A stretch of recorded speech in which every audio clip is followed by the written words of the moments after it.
Баршаңызға сәлем, сіздермен Алтынай. Менің каналыма қош келдіңіздер.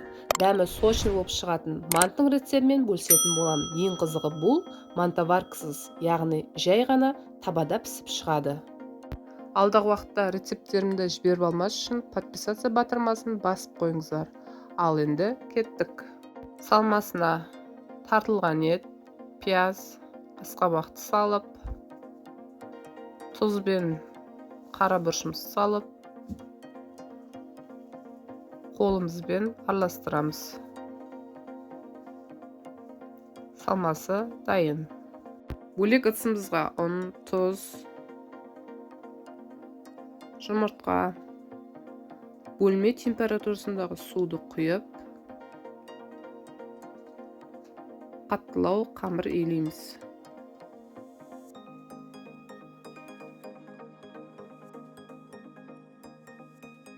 Отыз минутқа тындырып қоямыз.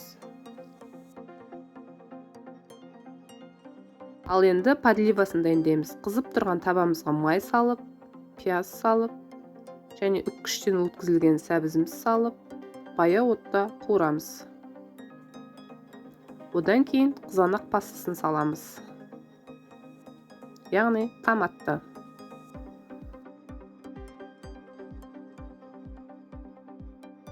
Қамырымызды жаямыз.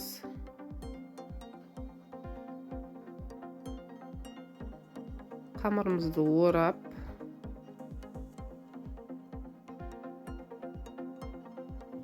бірнеше бөліктерге бөліп шығамыз.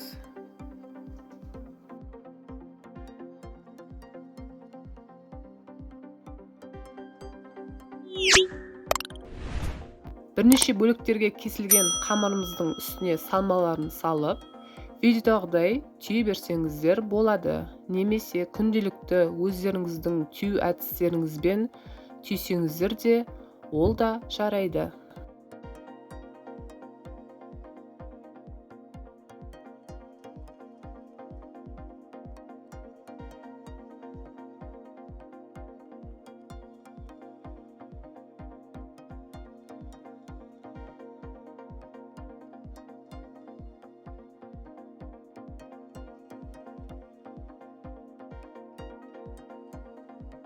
Құрылған подливамыздың үстіне осылай біртіндеп мантыларымызды салып шығамыз.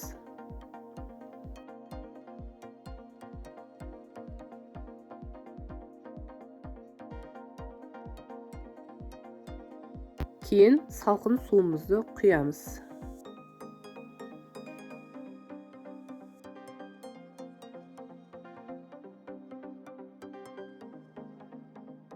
Газда баяу отта 45 минут пісіреміз. Мінекей мантымыз дайын, дәмі өте дәмді болып шықты. Және де біз жаңа асқабақ қостық.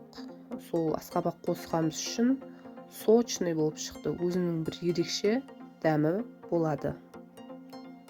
Видеоларым сізге пайдалы болса, каналыма тіркеліп қоңыраушаны басуды ұмытпаңыздар. Алдағы уақытта түрлі пайдалы рецепттермен бөлісетін боламын. Назарларыңызға көп рахмет. Сіздермен Алтынай.